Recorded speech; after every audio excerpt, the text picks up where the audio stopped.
bringing smiles to the world. We're hitting first base. Marty Lurie with friends.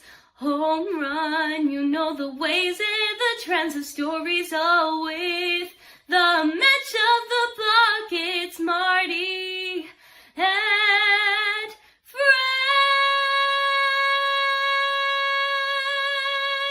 Marty and friends. All right, I love it. That is Ruby Barmay. I love the open. It's the best part of the show for me. Well, welcome, Marty Lurie and friends talking ball. And boy, I never thought we would get to opening day, but we have. And it's really been a thrill to do these shows throughout spring training. Ryan has done a great job. And Eric, you see on the screen, has done a great job as well. And he's got his own show with Giants Sports Talk Live, right? Yes, sir. Yes, sir. Thank you. And of course, the Kerry Crowley, the guy, is with us. We've got a lot going on tonight. Glenn Kuiper is going to join us shortly. Maria Guardado is going to join us from Cincinnati. The Giants roster was just formalized, and she's writing a story for MLB.com now.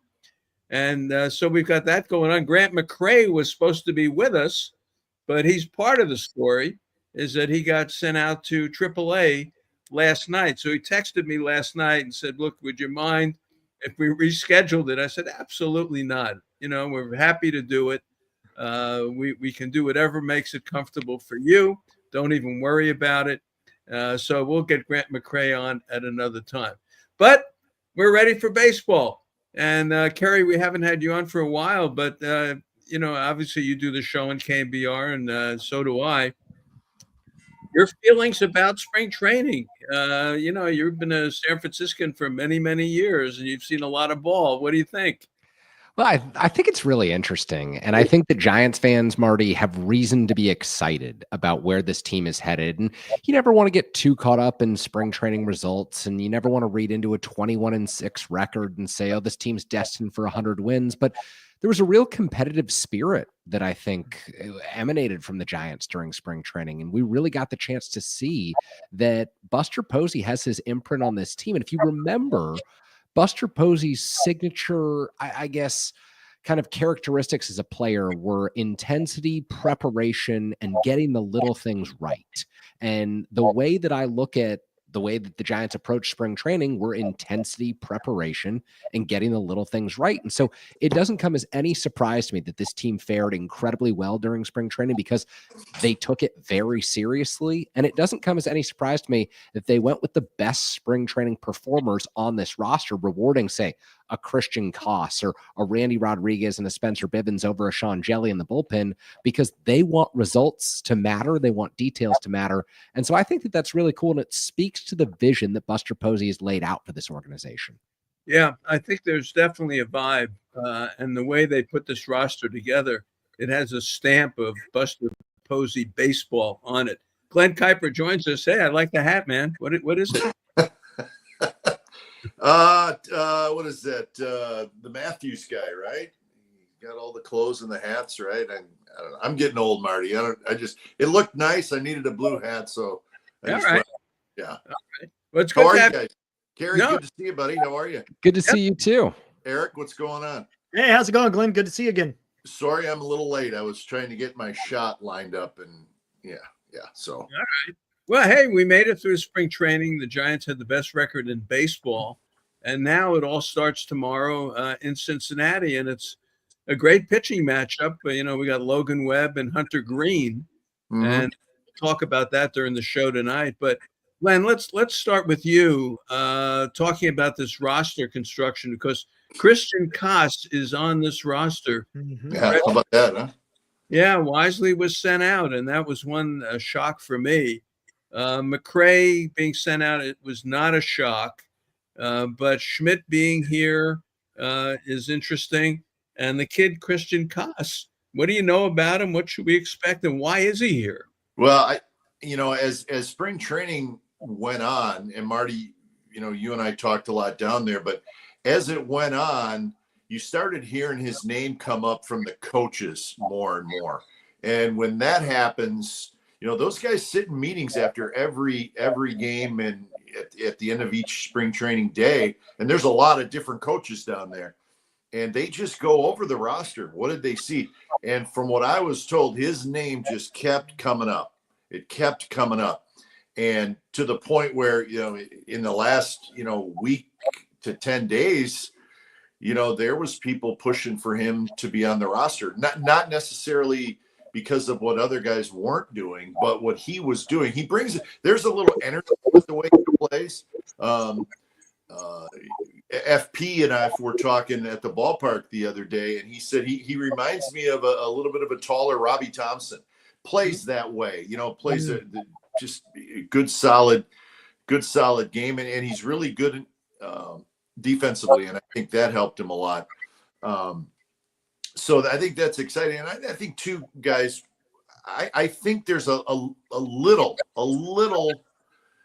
not concerned, but they're going to keep a close eye on Fitzgerald, and if he struggles a little bit, they're going to let's say, hey, you're a second baseman, go play. But if it's May 15th and he's struggling a little bit, that may be an opportunity for Koss to play more. Now, I'm not saying that they're down on Fitzgerald or anything like that, but there's some things that they want to see Fitzgerald do a little bit better. Put the ball in play more, make sure he's solid defensively, which I think he will be. But so I think, that may be a small part of it. But, the Koss kid just plays with an energy, and I think they really like that.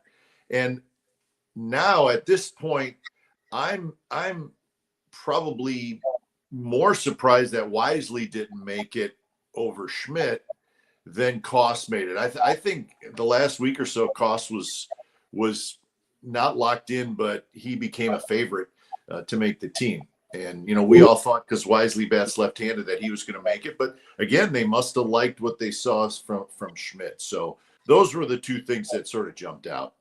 Yeah, Kerry, what do you think on that about Schmidt not making it? How about that? Well, Schmidt's on it, right? Sorry, Schmidt making and Wisely not. Yeah, I think that right away you can tell that this is a distinction between the previous front office and the current front office. Whereas the previous front office, if a guy has a 700 OPS, but he hits left-handed, you might value that over someone who has an 800 OPS, but he's redundant to your current infielders.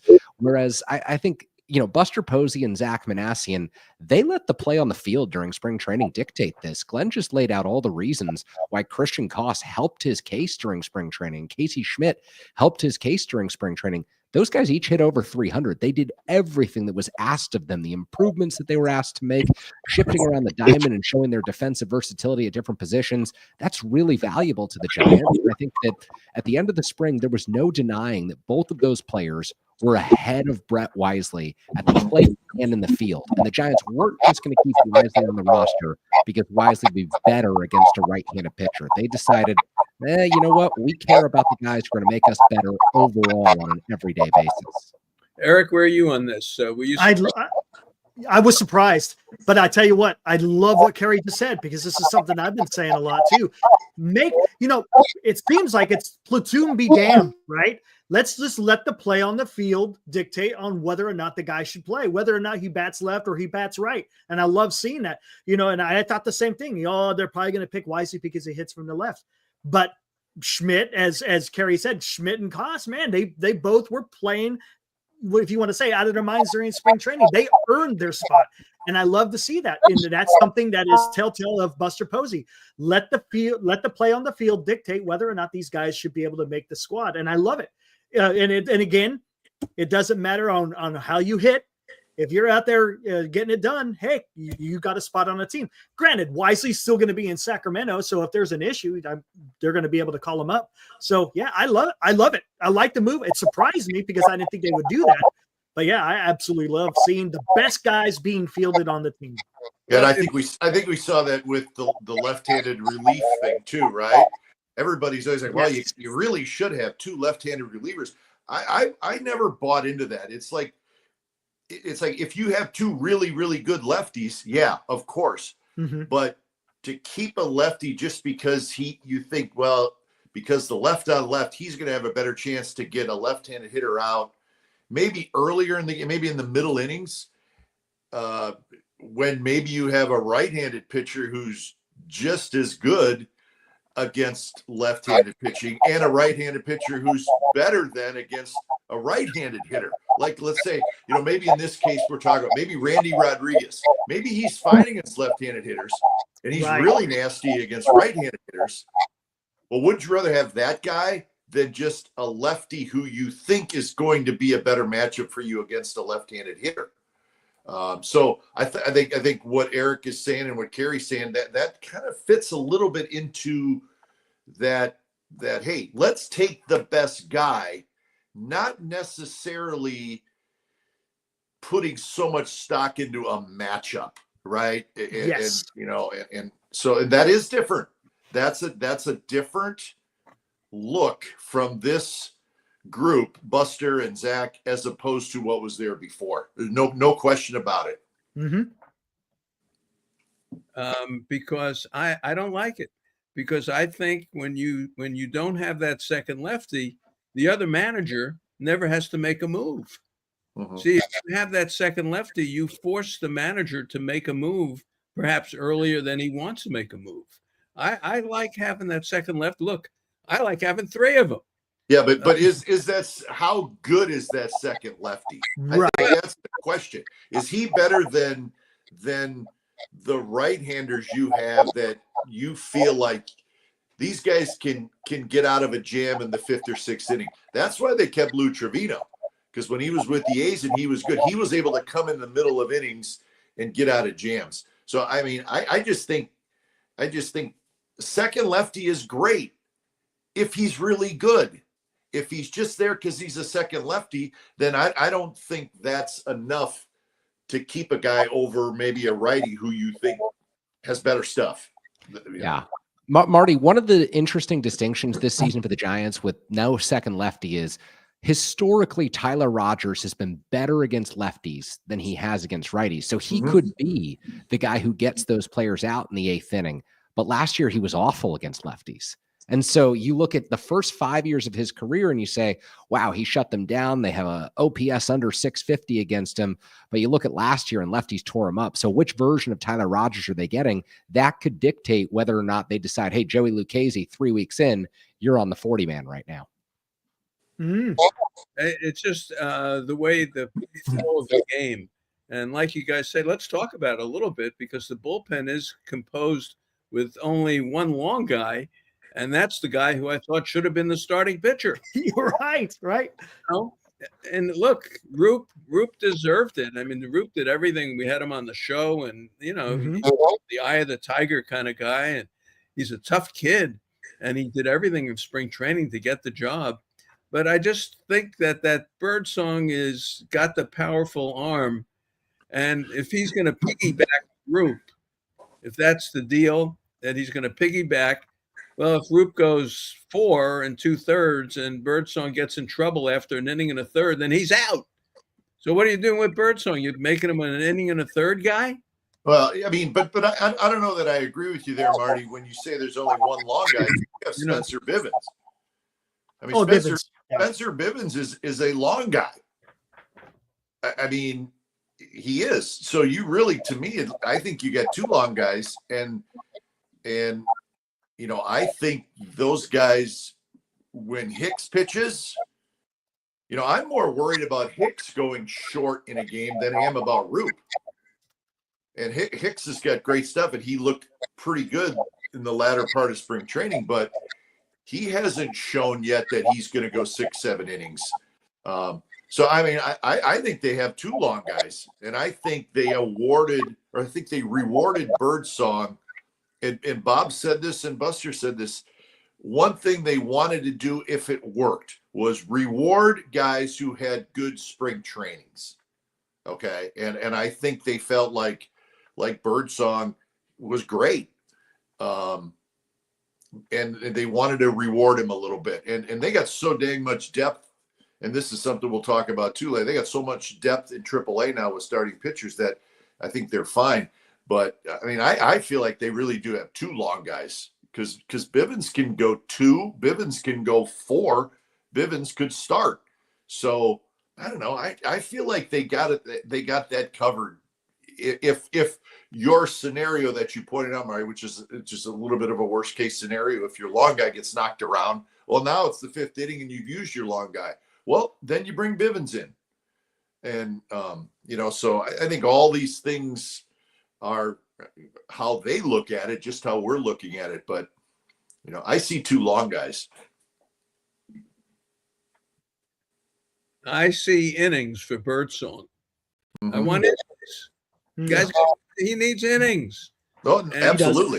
And there are too many 1 2/3 guys like Trevino and Rodriguez sitting around, and Bevins, to bail him out if he gets in trouble. This guy needs innings. So I understand your point, but for this man, this pitcher, and I'll throw it to Kerry and Eric, for this pitcher, he needs innings. That's what I think for Birdsong. And I don't want him pitching, 3 months into the season and he's worked 17 innings.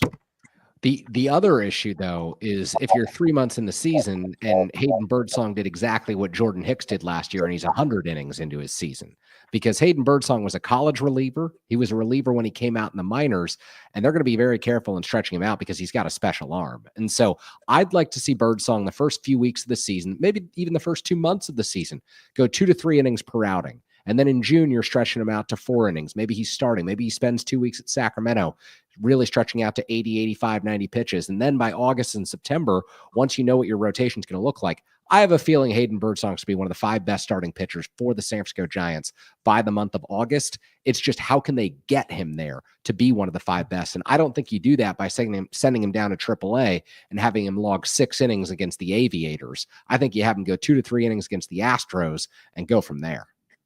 That Aviators lineup is pretty good, Kerry. Come on. Nothing I don't know who's in it, but it's pretty good. Yeah, you don't like the Aviators. I'm more of an Express guy myself. All right. The Isotopes. All right, Eric, what do you think? You should. Yeah, that's quite interesting. Hearing both of you guys talking about that, because I want to see Birdsong get innings as well. I 100% want to. And Kerry, you bring up a good point. I didn't even think about it, that he was a reliever most of his career.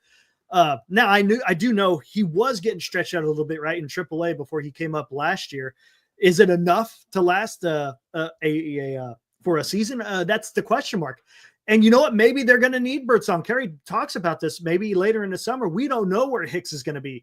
We don't know where Verlander may be. And they're going to need someone like Birdsong to take up some of that slack. So maybe they just kind of ease him into it. And granted, right, doesn't he have like a fingernail issue too? So maybe they're just making sure that he's going to be okay with that. You don't have to put that pressure on him. Let him heal up, make sure he's good, so he's not going out there not throwing his optimum. So yeah, maybe there is something to this. Maybe I'm sure they have a plan, but I understand what Marty's saying though. I want to see the kid get innings, and we'll see how that's going to plan out here throughout the season. And listen, I mean, if they didn't have 5 good starters, he would be in there. I mean, it wouldn't even be a question. So this is a really good problem to have. You have a terrific young arm who I think has a really good chance to be an outstanding starting pitcher for a long time in Birdsong, and he can't crack the rotation. Okay, I mean, that's a good thing.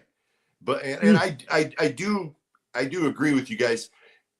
I mean, the best thing for Birdsong would be to get as many innings as he can. I don't think there's any doubt. We all agree on that. That would be the best thing for him. But his stuff is so good. I think maybe they felt like we need this guy at the big league level. We think he's, going to help us more than in the bullpen than maybe Sean Jelly was going to, or Beck. And Sean Jelly was pretty good. They got so much depth this year compared to last year. And, so I think the situation we're talking about is actually a positive one, because we're trying to get innings at the big league level for a kid who has a chance to be a star in Birdsong. So all in all, it's a good problem to have. All right, Kerry.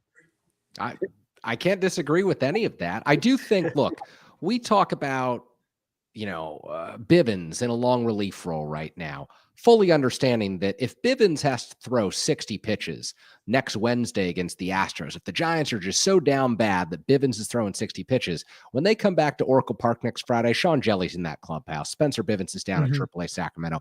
While there will be significant differences in the way that the Giants operate from the Farhan Zaidi regime to the way that Buster Posey sets up his front office, one of the things that you see throughout baseball, and the Giants have this as an unavoidable fact of the way that their 40-man roster is set up, is when your long guy has to wear it, you replace him with the other long guy who has options. All of these pitchers are going to factor into the 162-game equation. And Glenn said it well. The fact that the Giants have Tristan Beck and Sean Jelly at AAA, they have major league experience, and these are players that we've heard of, that we know can have major league success. I mean, think about the players that they've had to pluck off of other teams' waiver wires, out of other teams' minor league systems over the last 3-4 seasons. They're in a much healthier position headed into this year. And that's not something that I thought I was going to say at the beginning of the offseason. So I think they've done a nice job building up this pitching depth. I mean, listen to this, guys. I wrote these names down, and I'm going to run through them, and then just tell me what you think. At AAA, when that season starts for the River Cats, they're going to have Harrison, Wisenhunt, Seymour, Ragsdale, Wynn, Black, Beck, Peguero, McDonald, Jelly. All of those guys, except for a couple, have pitched in the big leagues, and they good luck to the Aviators. So that's my mistake. But I mean, think about that. That group right there. That's 10 guys. That's a pitching staff, and most of them have been at the big league level. That's pretty good depth. I mean, that's really good depth. Yeah, they have a ton of pitching. And, we can argue about Koss, the 24th or 25th man on the roster, or, Birdsong and long relief, but you got to win games now. And this the onus is on the starting pitching. And that's the thing that came out of spring training. And tomorrow, look, Logan Webb gets the ball. He's 28 years old. It seems like he's been around forever. It does. He's going against the Reds, against Hunter Green, who throws 100, and he's a very precocious kid. He's got a lot of injuries, but he brings it. And so let's talk about tomorrow's game, a little bit of Giants and Reds tomorrow. Kerr, what do you think? Hunter Green and Logan Webb. Yeah, before I take off here, I think that this is a great matchup and a great way to start the season. And I do think that every time Logan Webb takes the ball on one of these opening days, I look back to Buster Posey's retirement press conference when he sat inside Oracle Park, and there were a number of up-and-coming players on the roster, and there were a number of up-and-coming guys who'd made great contributions that season in 2021. And he said, look, this is going to be Logan Webb's team moving forward. And if you looked at the back of his baseball card at the time, you would have thought, how do you know that? But if you watched the Giants down the stretch in 2021, you knew that because Logan Webb was special. You couldn't deny it anymore. And over the last 3 seasons, he's proven how special he is. It's amazing to see his development at the major league level. And he continues to tinker every spring. He wants to do something different. He's a ground ball guy, but he wants to get more strikeouts. When he's a strikeout guy, he wants to be more economical with his pitch count. I think that constant pursuit of perfection and excellence is such a great way to set the tone atop this Giants rotation. And so every 5th day, you can count on a fun, intense outing. I think that's a great way to think about Logan Webb starts this season. I like it. So I'll see you guys. Thank you. Take care, Kerry. Mic drop. Yeah, there it is. Absolutely. Yeah, he's. I mean, very well put, and he's such a leader. Webb is such a leader, and I'm a big leadership guy. I think it's a huge thing in a big league clubhouse. I think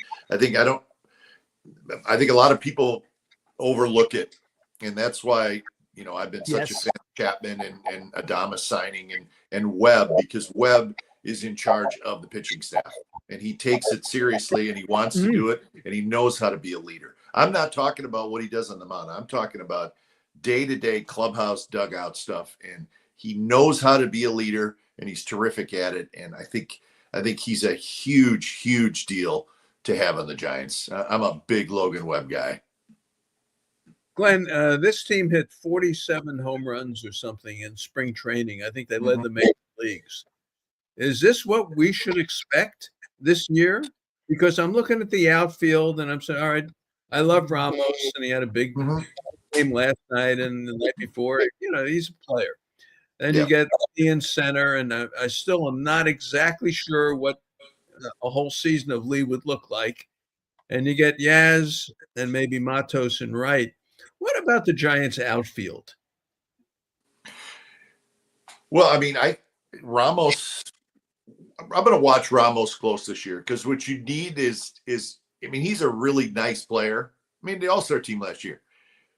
What you hope for the future is for him to kind of take that next step. You know, the next step to become a consistent 25 homer, 85 RBI guy. And I think you make a good point about Lee. He's fun to watch, but we still haven't seen, 140, 150 games from him. If we do, I think the numbers will be pretty good. In right field, I like Yaz. He's not a great player, but he's a very good player. And you got a young guy in Matos who I think is going to get a lot of at-bats. I'm okay with the outfield. Listen, is it an all-star outfield? No. But, I mean, with what the Giants are trying to do, I don't think they're going to be a team that hits 220 home runs. I really don't. I think the home runs are there. I think it's fine, but I just don't think that's going to be their full character offensively. I think they're going to try to do a lot of things to move guys a little bit, and not necessarily stealing a bunch of bases, but just trying to create runs a little bit more. But they have the ability to.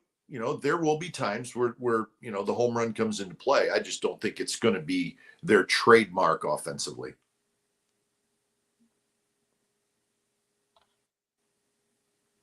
Look, it's a game of strikeouts, walks, and home runs. Those are the three things that everybody talks about. You don't see teams doing, 4 hits, 4 run, that kind of stuff. There's Maria. Maria, how are you? I'm good. How are you, Marty? Good. Maria, this is Maria Guardado, who writes for MLB.com and covers the Giants, and she is in Cincinnati. So, Maria, glad to have you. Boy, Hi, Maria. How you Hello. doing? I'm Hello. good. Sorry for joining with some news. I'm gonna just delete what I just said, and I'm gonna bring you in and just enjoy having you here. And how was your trip to Cincinnati, and how are things feeling there? Well, I had a 6 a.m. flight this morning, so it was definitely an early wake-up call. But no, it was smooth. Had a layover in Chicago. Got here around 5 o'clock local time. So yeah, I'm feeling fresh.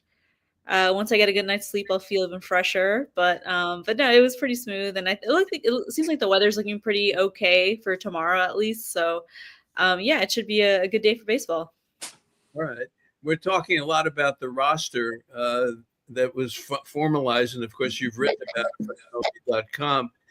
Any shocks for you, and how do you feel the decisions were made? Well, what's your take on it?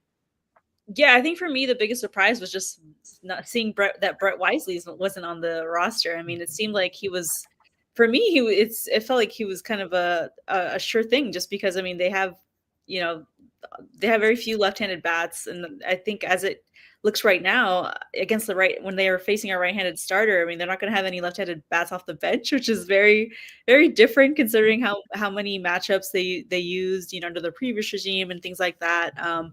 But yeah, Christian Koss coming out of kind of nowhere to win a bench spot is kind of surprising. He was someone who had obviously kind of impressed. We could see that he was a really good defender up the middle, things like that. But I kind of just figured he was a little bit behind the depth chart as far as with Schmidt, who also ended up getting a job, and then Wisely. But yeah, obviously they like him, so it'll be interesting to see. To hear the explanation for why they decided to go this way. I think it is pretty obvious that they are maybe not going to be as matchup heavy as they've been in years past, maybe not as platoon heavy. So, yeah, I think that, that could be kind of one of the biggest changes that we could see with this new regime moving forward. Right. Well, what are you going to do late in the game if you need to go on your bench and find the left-hander? Really, Glenn, what do you do? Well, but again, I think to me, it's like, are you just locked into, well, a right-handed reliever's coming in and we have to put a left-handed hitter up there? See, to me, that's where it's different now. I think Buster and his guys, and I think Bob feels this way too. It's like, I don't want to be married to having to have a left-handed hitter coming up here in the 7th or 8th inning. If I think my right-handed hitter is better than my left-handed hitter, even though he's facing a right-hander, that's the guy we want. So I don't worry about it quite as much as I think, Marty, you maybe do about the matchup thing. I think the word matchup is going to be used a lot less this year than we've seen in the past. And I just don't think it's going to be the main thought in decision-making. I don't think it was the main thought in decision-making with this roster. And we're finding that out, all the things we're talking about. And I don't think it's going to be the main factor in in-game decisions by Bob. So I didn't feel that strong about I have to have a second lefty, as Marty, you and I have disagreed on. And I don't feel that like, oh my gosh, we got to have a left-handed hitter off the bench. Yeah, it would be great, but I just don't think it's the end-all be-all to having to have that. I think they see enough in the other guys, even though they're right-handed hitters. I just don't think that's what side of the plate they hit from is that big of a deal to the new leadership. I really don't. Maria, what's the biggest thing you see, the difference from last year to this year? Yeah, I mean, I think that I think there's just kind of more of a willing to embrace their history, right? I mean, I think that you saw that when they went back home for those exhibition games at Oracle Park. Now the first thing you see when you walk into that clubhouse is their 3 World Series trophies, and whereas the previous regime, I think, had actually removed some of those references to those championships. So I think that it's pretty obvious that they, now with Buster Posey at the top of the organization, they really want to lead into that history and kind of instill that winning mindset that they had, when they were winning those 3 World Series championships in 5 seasons, because, obviously they've kind of struggled to sustain that competitiveness in recent years.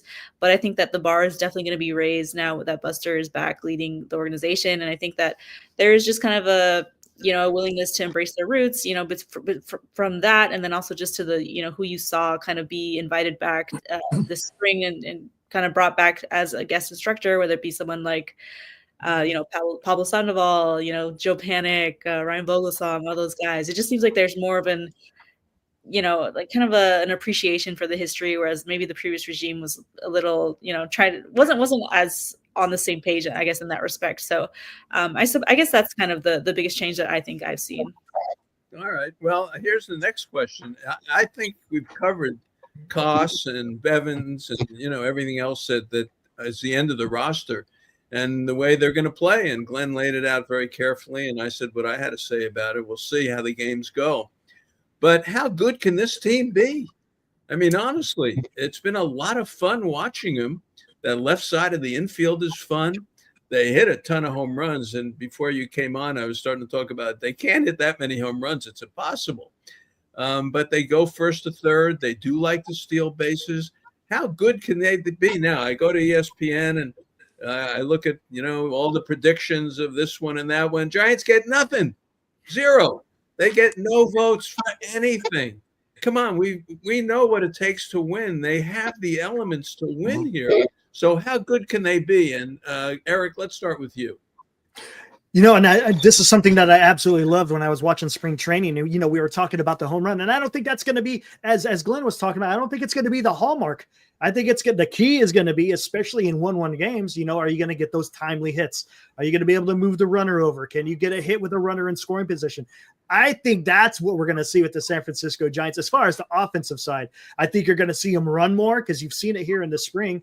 I mean, Buster Posey, he knows what it's like, right? You get a guy on first base who has that threat. Not only do you have the threat of advancing another base, but you're putting pressure on that pitcher.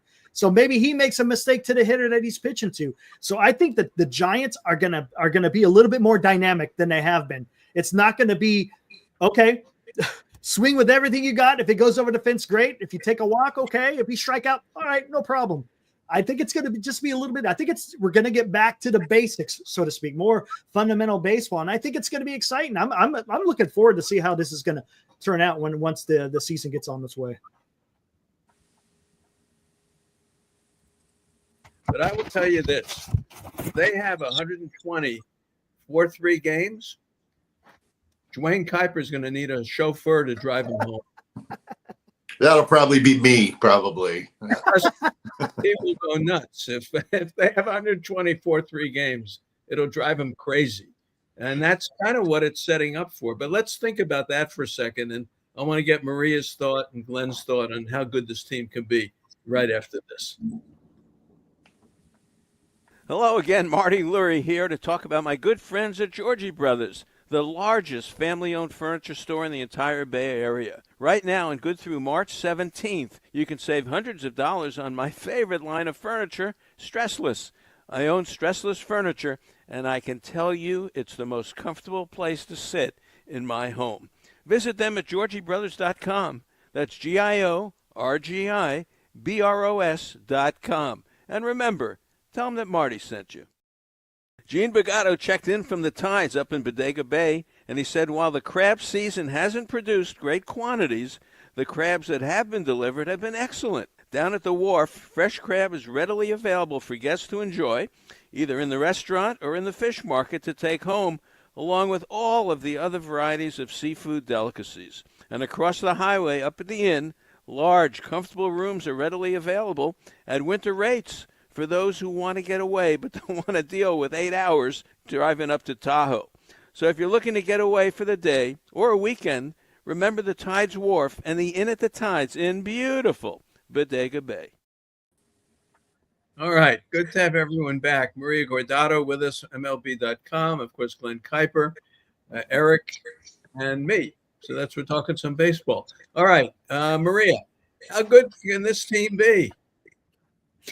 Well, it's always kind of tough to know how much stock to put into spring training stats and things like that. But I think it was encouraging to kind of see them rack up some wins. I mean, they had the best winning percentage in the majors, I believe, this spring. And of course, the caveat is that the games don't count in the spring. But I think it was kind of interesting that they were near the top of the leaderboards and kind of things like team ERA. They had like the fewest walks issued of any pitching staff. Their situational hitting was a lot better. I think even offensively, they were like, 5th in OPS or something like that, or batting average. So, while they don't, like I said, those numbers don't count. Everyone obviously gets kind of the slate gets wiped clean starting tomorrow. But I think it is nice to kind of just be able to see some results and, potentially use that success as a little bit of a springboard heading into the regular season. So yeah, I mean, I think that the pitching staff is definitely has the potential to carry this team. I mean, that front end with Logan Webb, Robbie Ray, and Justin Verlander is about as good as it gets, I think. And if those guys can stay healthy,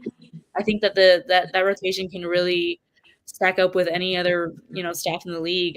So I think that it's really going to be up to the pitchers to just kind of set the tone. And then hopefully the offense, will be a little bit more dynamic, a little bit more multidimensional, especially now that, Willie Adames is in there, Jung-Hoo Lee is back healthy. So I think if everything breaks right and they kind of get more of these breakthroughs from young players, I think they definitely have the potential to kind of stick around, maybe surprise some people. But yeah, from the outside, the projections are not too high on them. I think that, if you could look at baseball perspectives as PECOTA, I think they're projected to win like 77 games and finish 4th place again. So yeah, I mean, they're gonna have to kind of exceed expectations. But I think they have potentially the pieces to do it.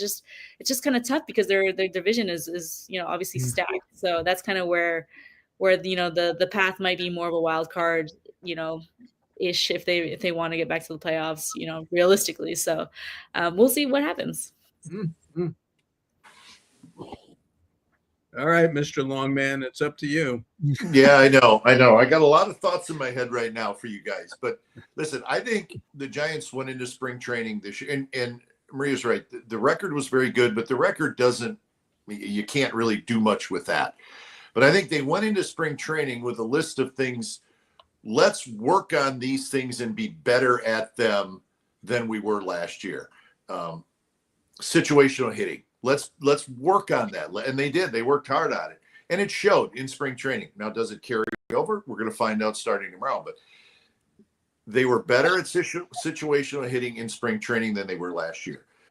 Defensively, I think they're going to be really, really good. They're going to be really strong up the middle. Adames is at short now. Lee's going to be in center the whole year.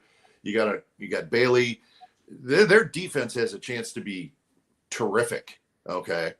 Another thing they wanted to work on, pitching. Let's walk fewer guys than we did last year. They walked too many guys last year. They were tremendous in that in spring training. In fact, I think Maria, maybe you know, I think they may have walked the fewest guys in the Cactus League or something like that. So they were able to get better there in spring training.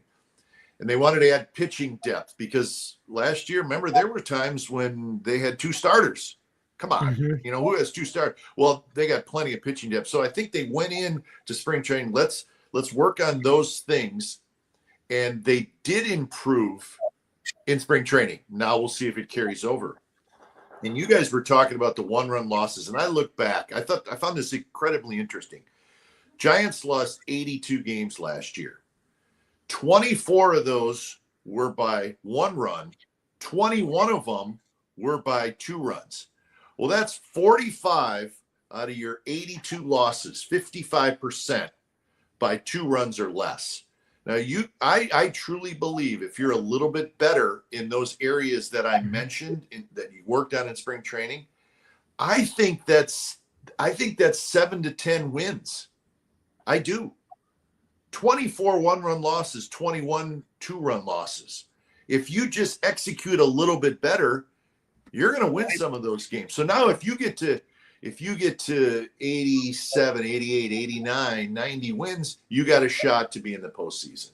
So I apologize for that long answer, but I've been thinking about that a lot, and I think this team has a chance to be really, really good. 100 wins? No, but I think they could win 90 games, and I'm going to stick to that because I feel pretty good about this group. All right. Let's talk a little bit about the Reds. Terry Francona, how about that, is the manager of the Reds. Until you hear the name, you say, boy, who is the manager? Then you realize it's Terry Francona. He's going to be a Hall of Famer. They picked up Brady Singer. They picked up Alex Trevino from the Yankees. Taylor Rogers is there. And guess who plays second base? Gavin Lux. Yeah. About that, so what do you think about the Reds? It's an interesting series. We got Webb and Hunter Green, and that's a great matchup, 2 aces. Then we get Lodolo, and I think Verlander. How about that? And then it's going to be a nice one. On Sunday, you got Robbie Ray and Nick Martinez. It wouldn't shock me to see the Giants win 3 games here. So let's talk a little Reds if we know much about them. Go ahead, Maria. Well, I can't say that I'm an expert on the Reds roster, but I will say that the Giants have had like a history of really crazy things happening in Cincinnati recently. Like, for example, the whole Jock Peterson, like Tommy Pham incident happened in Cincinnati. Last year, Blake Snell threw his no-hitter in Cincinnati. I feel like every time it comes to Cincinnati, there's something like really big happens. So I'm kind of on the edge of my seat, like trying to figure out what it's going to be this time around. So I think that there's the potential for something like interesting, just because it seems like every time we come here, something weird happens. Well, I think the Reds are interesting. They got a lot of young talent. I don't know that I think they're thinking Terry Francona can show this young talent, how to win. Of course, De La Cruz is terrific. He's an MVP candidate. But there's they got Matt McClain back, really good young infielder who missed all of last year. And you said Lux. I think Lux is going to play some third base for them. Is he? Yeah, because the McClain kid's back and they want to play him at second, and they got Spencer Steer. So they have some young players that I think you can build around, and the pitching staff's pretty good. I think offensively they need to score more runs. They struggled some offensively last year, so they need some help for De La Cruz. All those young guys, they need to kind of take that next step up because they were not a great offensive team last year. But a lot of young talent, and they're hoping Francona can kind of mold that group and show them what it's like to win, because they probably haven't figured it out yet because they do have a pretty young roster. But fun players to watch. De La Cruz is great. Green is great. So I found them to be enjoyable to watch last year, even though they did not end up with a great record. Yeah, Eric. Yeah, and then you also have Encarnacion Strand. I think he's supposed to be a top prospect. He was hurt last year, so yeah. And then I think they got a couple of guys in the outfield that are pretty decent. But yeah, that first game I think is going to be a tough one, right? You got Hunter Green. The guy's going to, as you said, Marty. Here's fastball. See if he can hit it, and it's going to be tough. That one's going to be tough. Against Lodolo, maybe they have a little bit more of a success because the Giants are so right-handed heavy. But it's going to be interesting. It's going to be a dogfight. And remember, this is Cincinnati. It's not a very big ballpark, so it doesn't take much. You hit a mistake pitch and it could leave the yard. So it's going to be exciting to watch. And Glenn, you talked about it too. They got that youth, and then you got the veteran manager who's going to lead them, as best as he can. I think it's going to be a lot of fun.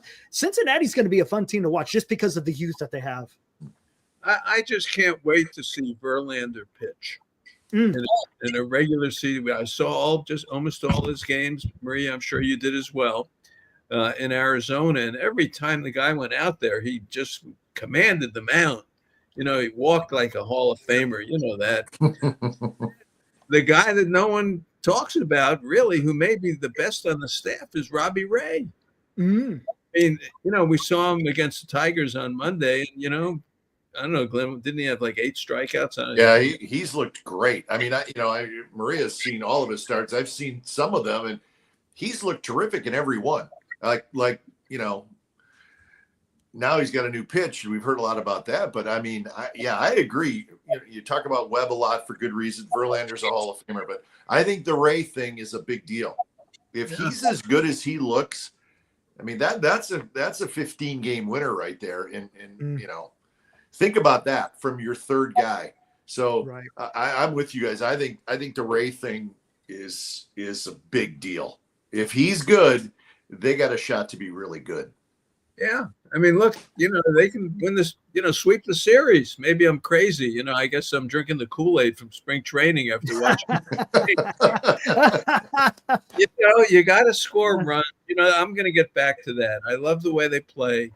And I realize the home run is not their forte, that they're going to have to play good baseball.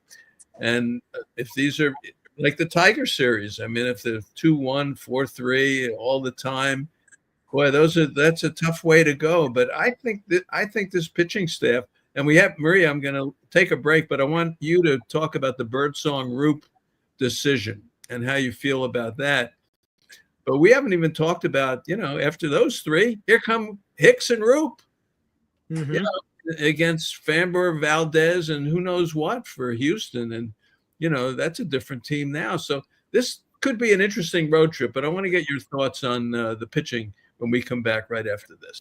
Fans, joining us is Grant Power, President and CEO of Nations. Grant, last year we talked about the amazing breakfast at Nations. I'm going to ask you this. What's your favorite lunch? I'm pretty split. I guess I'm kind of like a pitcher who has 2 favorite pitches they like leaning on. I'd say half the time I do the hamburger and half the time I do the wild salmon burger. It really depends on which protein you want. We love our beef supplier in Northern California. We've been with them for decades. We test our beef all the time. We sell ocean caught wild salmon. Friends don't let friends eat farm salmon. It's absolutely delicious.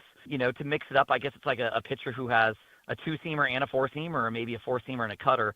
I actually go grilled onions on my hamburger half the time and raw onions the other half. Today at lunch, I got the French fries, but half the time I get the onion rings, and I had a wonderful slice of pecan pie. There's something for everybody, whether you like hot dogs or grilled cheese. It's really up to the individual what mood they're in, but my go-to is either the beef with the hamburger or the wild salmon, which is absolutely delicious. Wow. I love it. Grant Power, President, CEO of Nations. Grant, thanks so much. Pleasure being on. Hey, it's Marty, and I'm here to tell you that it's time to discover the islands, and of course that means River Islands. They're celebrating 10 years of bringing the good life to Bay Area homebuyers. What's more, Del Webb, one of America's best-known builders for active adults in the 55 and over crowd, has just opened 3 neighborhoods at River Islands. They're building a huge community center on its own lake, all for buyers looking for a great lifestyle and a little less maintenance. I like that. Homes are priced from the 600,000s. Start your tour online at riverislands.com. Isn't it time for you to discover the islands? It sure is for me. Boy, I'll tell you, I appreciate the sponsors. I love this show. I really do. I do. It's a way to just talk about. We're like sitting in the dugout arguing about stuff. We do that anyways, Marty. I know, but this is exactly what baseball is all about. All right, Maria, Birdsong, Roop. I thought it would flip flop, but it ended up this way. Roop was terrific. What do you think? Yeah, I kind of also thought that they might go Birdsong in the rotation and Roop in the bullpen, just because Roop already has the experience of pitching out of the bullpen, which he got last year. But at the end, I mean, I think that it's funny because people were kind of looking at their spring training stats, and it seemed like Birdsong had the edge there. But you have to remember that, like, for Roop, probably his most impressive performance wasn't even reflected in that stat line, because it was the one that he did on the minor league side where he struck out 13 in 5 innings. Like, granted, it was against a high A team, but I mean, for him to like be able to do that, like, it was still like incredibly impressive. And it was funny because we talked to him after the decision was officially announced on Monday, and we're like, oh, like, when did they tell you? And he's like, oh, Bob told me like 2 weeks ago. Like, so like, he had kind of kept it under wraps. So like that decision had, I think that I think it really was that minor league outing where they were kind of like, okay, we've seen what we need to see. This is the guy we want pitching out of that rotation. And yeah, I mean, I think it's just really impressive for Roop, this is obviously the second straight year he's made that opening day roster.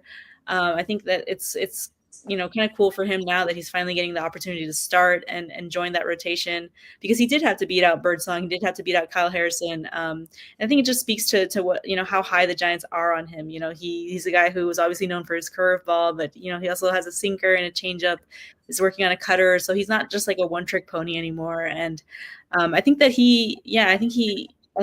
there's a lot of upside there with him. So he's going to be an interesting guy to follow. And then, yeah, we'll see how Birdsong ends up handling that transition into the bullpen. It's not necessarily the easiest one for someone who has mostly been a starter for most of his career. So, but I think the fact that he got pretty stretched out in spring will mean that he'll still be available to kind of step into the rotation if there is some sort of injury or anything earlier in the season. So it is nice that they still kind of have that depth, and I'm sure Birdsong will get plenty of opportunities to start, throughout the regular season.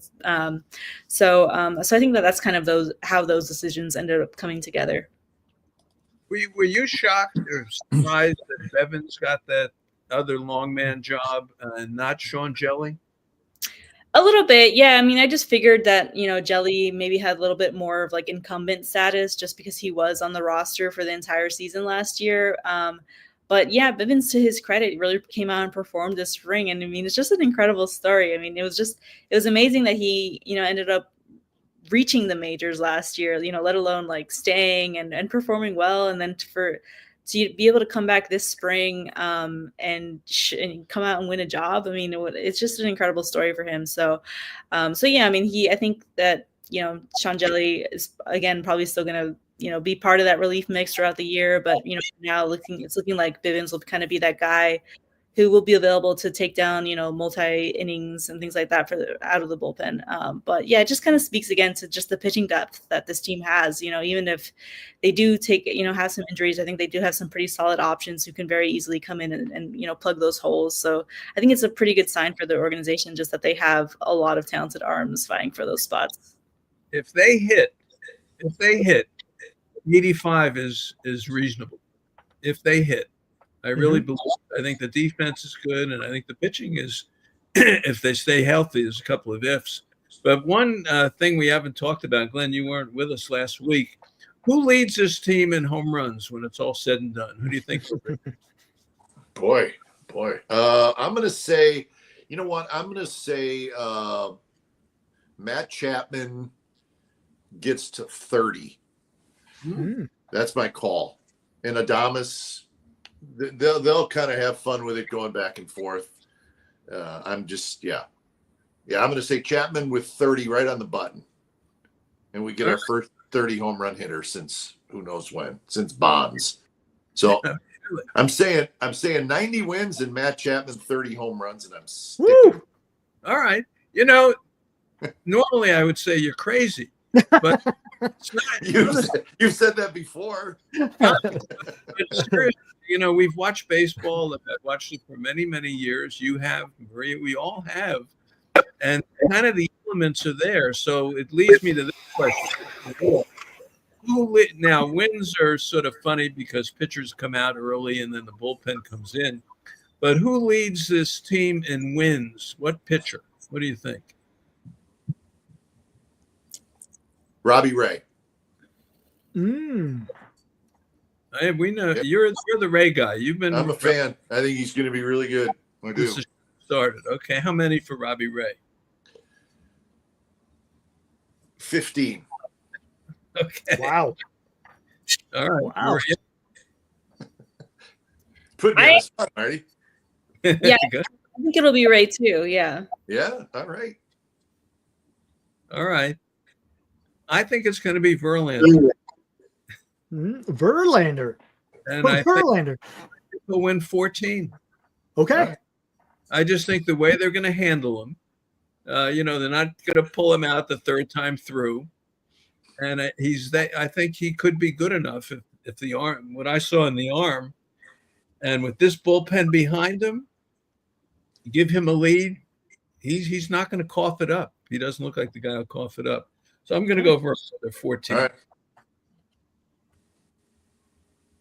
Eric? I'm going to go Logan Webb at 14. I'll go Logan Webb at 14. I think, what did he get last year? 12, 13? Yeah, I think Logan Webb at 14. 13 and 10 last year. Yep. I think you go, Logan Webb, 14. All right. Bob Melvin is in a good position here. He's in a good mood. I just love the way Posey and Zach Manassian and everyone relates and everyone's on the same page. There's no finger pointing. It's really interesting to see it. So, Maria, Bob Melvin, does he get his extension? Does he get the option picked up? Does that happen this year? I think if they make the playoffs, then absolutely. I think if they kind of fall out of contention, then it's more of a question mark. But it seems like he and Buster are really aligned on most things right now. So we'll see how that relationship continues to develop during the regular season. Yeah. What do you think Buster's going to be like, Glenn, during the regular season? Is he going to churn the roster like we've talked about, or do you think he's going to let guys sit? What do you think? Absolutely. I think it's going to be the exact opposite of how, Farhan and his guys did it. And I'm not saying right, wrong, anything. I'm just saying I think Buster's going to be much more patient with players. I think Buster's going to allow guys to they're not going to be this AAA back and forth thing like we saw. I mean, an awful lot, probably too much, really. I don't think Buster believes in that. I don't think he thinks it's good for the players. I don't think he thinks it's good for young players to always be worried about, am I going to have to go down? So I think the leash will be a little bit longer with everybody. And the transaction list is going to be much smaller. And I think everybody's happy with that. I think Bob's happy with it. And there just wasn't anybody that I talked to that thought that just the constant flow of players in and out was a good thing for anybody. And I know sometimes it happens due to injuries, but that was not always the case with what was going on before. And I think that's going to be a whole different deal, and you're just not going to see nearly as much of it. So much longer leash for the players with Buster. Yeah, well, they're all here now. I mean, Matos is here, Ramos is here, Schmidt is here. You don't have to move them back and forth. The pitching staff, you do have some maneuverability, but all the players we used to see, the corner guys and all that, no more, because they're all here and they're all ready to play. So it's going to be interesting. All right, I say the first road trip 4-2. I'm going to get out there. I'm saying 4-2. I think they're going to go 2-1 in Cincinnati, and I think tomorrow's trouble with Hunter Green, and then I think they take the next two. And I think they're going to take 2 or 3 in Houston. So what do you think? Yeah. I think go again. Go ahead, Glenn. Yeah. No, I think 4-2 is legit. I think that's, I do. I like it. I would have said the same thing, Marty. Because that Houston team is hard to figure out. They've lost so many guys over the years. Mm-hmm. They're sort of an organization who deserves a lot of credit. because they've been able to replace the players they've let go. But you go back to George Springer. Remember, they just decided not to re-sign him, and then they didn't re-sign Garrett Cole, and Verlander left, and Correa left, and it's crazy how many good players have left there. Bregman and left. now Bregman and Tucker. Think about, I mean, those are star players that they have let go of the last 4 or 5 years, but they still keep winning. Well, you can't let Yordan Alvarez. No, he's probably going to stick around. Yeah, you can't let him because you got to bring in a lefty to get him. I'm going to text you tomorrow, Marty, in like the 8th inning. See, we didn't need a lefty. You're going to need a lefty for Yordan Alvarez. I'll guarantee you. Yeah, I think they go 3-3. I'm gonna say they go 500 on the road trip. 3-3, 2-1 in Cincy, and 1-2 in Houston. All right, Maria, did I ask you already? I forgot. I'll go with 3-3 too. Okay, all right. Do you guys like the automatic ball strike thing that we had in spring training? I saw the statistics today. You probably saw it as well. Successful challenges were 52%, and they added like 17 seconds onto the game or something. What do you think? I thought it was pretty cool. I think it was pretty quick, and it added a little bit of drama when they just showed kind of like the scoreboard graphic, and they showed the kind of like the overlay of whether it was going to be in the strike zone. So I thought it was cool. I think, and it's for the most part, it seems like the hitters and everyone prefer it to like a full ABS system. So I wouldn't be surprised to see it, here sooner rather than later. Yeah, I thought it was cool. I didn't see it a lot because I didn't go to a lot of the away games. Maria was at all the away games. So I saw it a couple times, and I agree. Like, the scoreboard thing's kind of cool because you see what the answer is going to be right away. And it doesn't take long. So it's here. I mean, not this year, but it's coming. So we all need to get used to it. But, again, there comes the strategy. When do you use it? Do you hold it and don't take any chances and use it late in the game? Again, there's a strategy to even these new things that are being tried, So, but yeah, it's going to be part of baseball. And if it's done the right way, yeah, you know what? I'm okay with it. Yeah, it's great. I saw it. I got a chance to see it at a couple of Rivercats games, and it's fluid. It's for example, the batter, he was there. He just stepped out of the box, tapped his head. Umpire just kind of did his little hand gestures. You see it on the big board, and within seconds, boom, and then we're right back at it. Mm-hmm. Yeah. For me, very successful. Yeah, we're going to get it. All right, I'll let you guys go. Maria, I know it's late for you in Cincinnati. Thank you so much for coming on. Love having you on. We'll do this again. It's a pleasure to have you on and get your thoughts, and we'll read you in MLB.com. So have a good night. Thank you. All right. Take care. Thanks. All right. Glenn, great job, man. Thanks, Marty. I'm psyched. I can't wait for tomorrow. It's like, I'm planning my day, and it ain't going to do much of anything except sit in front of the TV. So it's great. Barbecue. Opening day's exciting. So got a barbecue. We've set the scene. You know what I mean? Yeah. We've set the stage. You've done enough TV and enough pre-games and all that kind of stuff. We've set the stage for Logan Webb and Hunter Green and Gavin Lux and Canarcion Strand and Ellie Dela Cruz and Adamas and Jung-Hoo Lee. And, you're going to want to sit down in front of your TV and watch this thing tomorrow. Yep. Mm-hmm. Yep. Yeah. I think it's going to be a really good year. I really do. There's a different, that whole vibe thing is real. The players are kind of into it. I think the players dig the Buster thing, and they feel it. And I do. I got a good feeling about this team. I think they're going to be a lot of fun, and I think it's going to be an exciting year. I like opening day. You like Cincinnati? Yes. You've been there, haven't you? Yeah, it's okay. It's okay. Opening day's cool there. I mean, they make a big deal out of opening day. Yeah. As far as going there in June or July, the times I've been there to do games, it's okay. It's not one of the best stops in baseball, but just being honest. They got the honor of open. They were the first one. They had a parade. They'd close the city down and everything like that. I don't know if they still do that, but Cincy was a big deal for opening day. We'll see Yeah. what it looks like tomorrow. We'll see.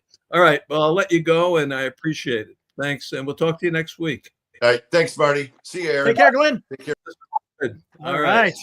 All right, Eric, I'll come back with you in just a second. Let's hear one more spot, and I want to get your thoughts a little bit on the Reds.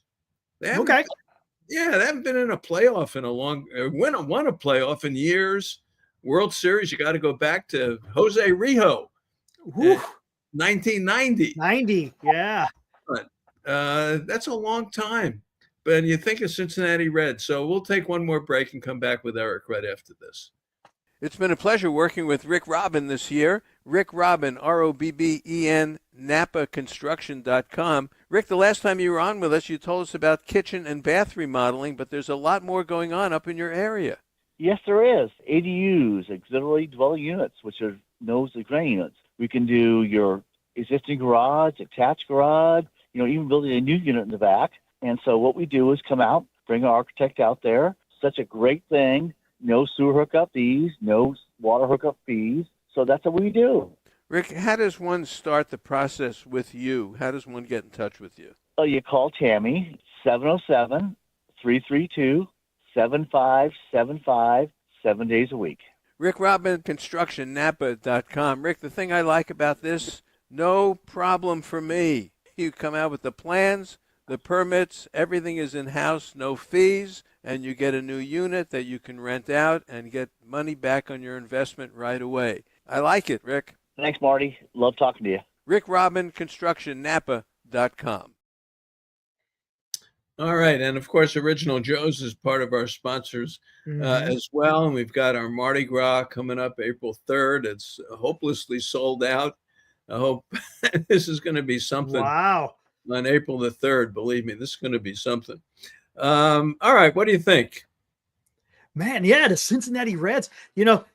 It wasn't that long ago, right? It was in 2012, the NLDS. Remember the Giants and the Reds, right? The Reds took the first two in San Francisco. We're like, oh, what's going to happen? And, Giants roll into Cincinnati.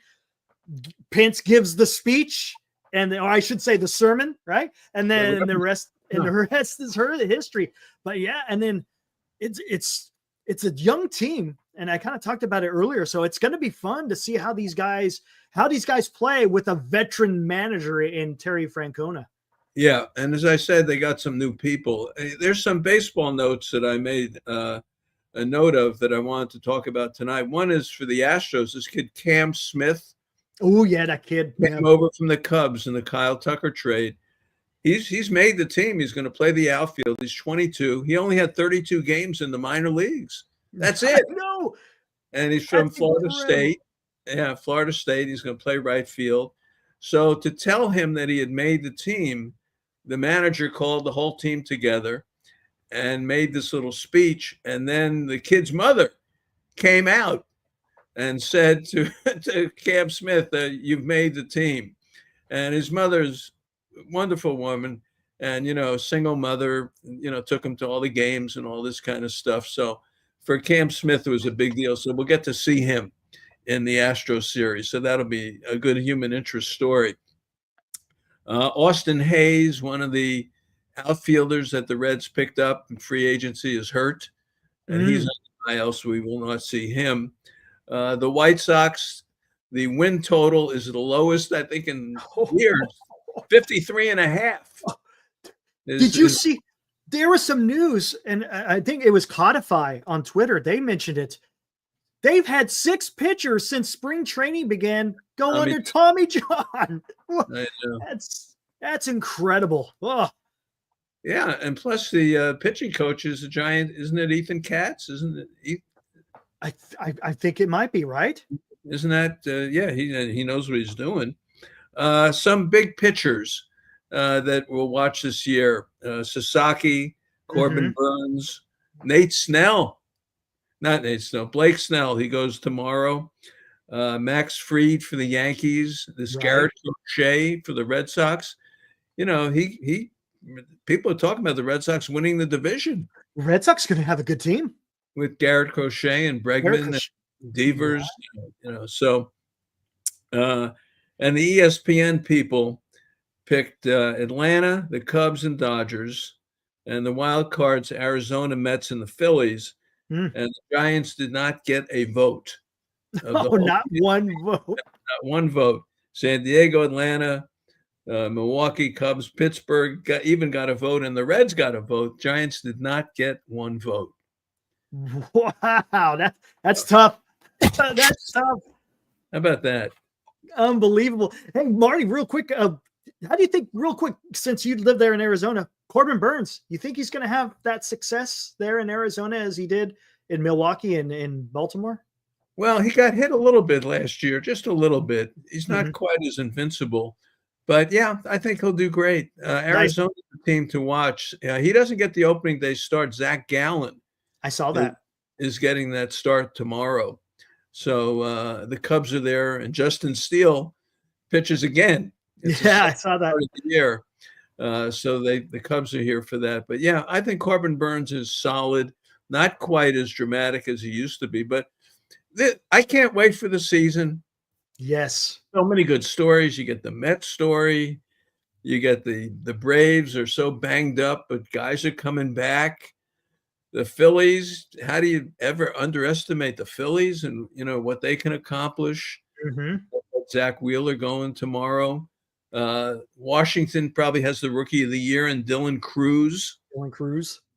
Pittsburgh's got Skeens going tomorrow. And then Jared Jones is out for 6 weeks, apparently. That's I saw that. Pitcher. And then you get, to the Central, the Cardinals, they're trying to bring in all these young players. You get the Reds with Terry Francona, are they going to play better ball? We'll find out this weekend. They sent their closer to the minor leagues, Diaz. They didn't like what he did in spring training, and I think they shipped him out to the minor leagues. They optioned him out. I wonder who is Taylor Rogers going to be the closer? No, I don't know. He has in the past. He has, right, with Minnesota. They have some hard throwing righties somewhere in there.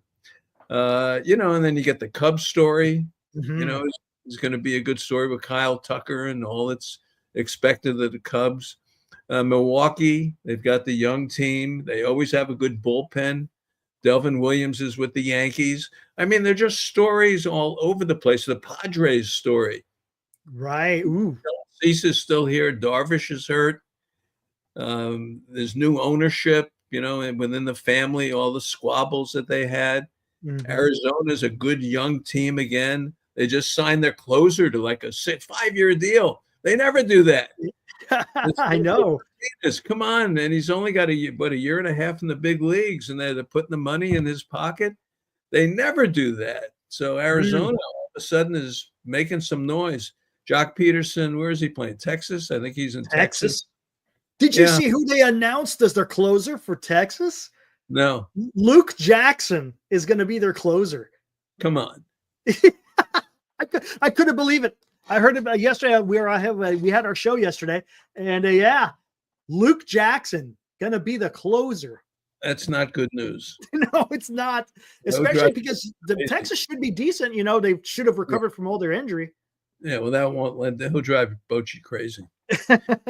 So my point is, it's fun. It is. Yeah, it's fun. And that's what the baseball season's all about. Every day you get another story. I'll be on every Sunday morning, before the game. And then we'll do our show here. We're going to try to stay once a week, midweek. And I get so many books in the mail. And when I had the 2 or 3 hours to do in the pregame, every Sunday we would do a baseball book. We'd review it with the author. I'm thinking maybe we'll do that here one day a week. That'd be maybe fantastic.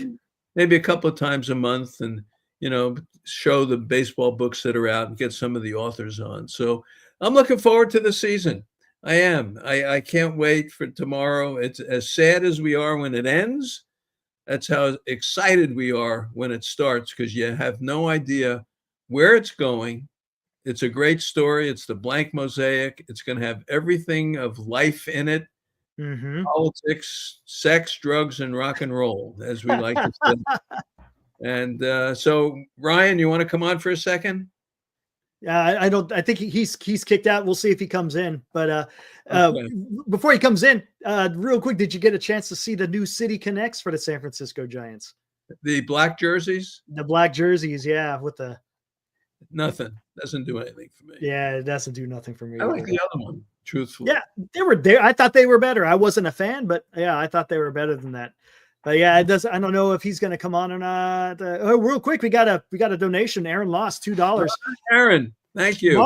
Marty's mosaic takes shape in T-minus 18 hours. Well, there you go. It's so true. You know, I was in the Vatican and I was in the chapel there. Oh, there you go, St. Paul's. Yeah, in St. Paul's, and I'm looking at all the mosaics, Oh, there you go. saying, "Wow, there are the mosaics." That was it. I thought of Larry Kruger with the mosaics that we always talk about. But that's what There you baseball is. Exactly. Yeah, it looks like Brian's having a little bit of technical issues. He'll join us in the room afterwards. We got Richard Gardner says, "Glad to see you, Marty." All right, there you go. Yeah. No, and if anybody's got any questions, just put it in the chat. Yeah, and absolutely. Always glad to answer any questions. But this is fun. This is going to be fun every week, and I'm telling you, they're good. Yes. Everything is spring training, and there's no BS with Posey. Who's going to sit? That's important. Nobody's going to sit in a room and tell Posey what they want to do. It's not going to Right. happen. The buck stops with him, right? That's what you need. Yeah. And let's see if it translates on the field and he gets the kind of players he wants. You know, when they won the World Series, you know, they got no Hall of Famers. But Bumgarner, maybe you can make an argument, but they who's the Hall of Famer other than Posey? Buster Posey. That's him. That's it. And the manager. But Yeah, they and the won manager. the World Series with teams like that got it done. And that's what he's trying to do. So we'll see if it happens. All right. All right. Go ahead. Guaga, since the Giants won the Cactus League, when are we going to hang up the banner? Got a joke guy in there. Yeah, Robert Rothberg wants to know your win projection. My win projection, I'm going to say 85. I think they legitimately can have 85. And even if they have some injuries on the pitching staff, they have people. I worry about Chapman, Adames, Wade, Lee, that kind of stuff. That's what I worry about. That's absolutely. Yeah, it's on the offensive side, and I was kidding with Glenn tonight. You know, if we're into a season of 3-2, 2-1, 4-3, 5-4, it'll drive Dwayne crazy. You know, it'll drive him completely nuts. Those are tough games. They are. You make a mistake and you're going to lose the game. So you're relying on not making mistakes. If you watch a game, you will see which team gives you the game. Right. You know what I mean? It's not just hit at the end of the game. So there are things that happen during the game of not moving runners over, not keeping the double play in order. You know, a single is turned into a double, things like that. If you watch the game, there's things like that. So that's what worries me a little bit is the offense. I think right-handed, I think they can kill left-handed pitching. I like the right-handed lineup, and we'll see what the lefties can do. Lee is a big deal. Wade is a big deal. Yastrzemski is a big deal. And these guys have got to have seasons. They do. Absolutely. And it's going to be interesting. Maybe Yaz does have a season. This is a walk year for him, you know, contract year. So maybe he decides, hey, I got to step it up a little bit. Same thing with Wade. Wade's going to be a free agent as well next year. So, you know, maybe if they want to get their contract, so to speak, even though they're a little bit longer in the tooth, you know, they're going to have to go out there and produce. Health is going to be the biggest issue for those two guys. If they stay in this thing, they will make moves mid-season. They will, and he knows he's got to do it if they stay in. So health is always the story. Look at the Yankees. He said, look at the Yankees, you know, skaters on baseball. Yeah. Yeah. What's up, Eric Marty? So stoked for opening day. This is it, man. This is it where everyone's feeling that bug. Yeah, I'm ready. I'm ready. This is cool. Yeah, all the injuries. Gil is hurt. Cole's hurt. Heck, they're throwing Rodon tomorrow. Oof. I'll see what happens there. We'll see how that works out. Yeah, well, he didn't have a bad year last year, but he wasn't the giant Rodon. No. He has not duplicated that yet. That has not happened. So, the Yankees, people are kind of putting them down a little bit. Yeah. Well, yeah, I could see why, No with the Stanton. rotation. Yeah, no Stanton, no Soto. That's so right. have to see what happens there. I think Bellinger will have a good year. You got that short porch in right field. I think Bellinger could help. He's going to do good. He's going to help a little bit there. All right. Well, this is fun. Yes. So next week, maybe probably Wednesday. Yeah, Wednesday, because Thursday's Mardi Gras. Oh, nice. Yeah, probably next Wednesday. We'll do the show next Wednesday. So we'll figure it. Are you coming back to the Bay for that? Yeah. All right. Mardi Gras, and that's and Wednesday's a 1:10 start, so that'll be over, and then we could even do a post game. Oh, nice. Something like that. Yeah, we'll have to make a trip. You're gonna catch a few games there in San Francisco throughout the season? Yeah. Oh, great. Yeah. We'll have to meet up. That'd be fantastic. All right. Have a great night. Ryan, terrific. Thank you so much. Eric, thank you. And Glenn Kuiper, and Maria Guardado, and Kerry Crowley. Had a good lineup. This was fun. Yeah, that was a great conversation, guys. Make sure you guys subscribe. Make sure you hit that like, guys, and make sure that notification bell is on so you know every time Marty goes live. Yeah, we need subscriptions. Yeah, that helps. Tell your friends and stuff like that. It's good. This is good for the show. All right. Absolutely. And with the season getting ready to go, it's the excitement will be there. All right. Have a good night. Talk to you next week. All right. Take care, Marty. All right. Bye-bye.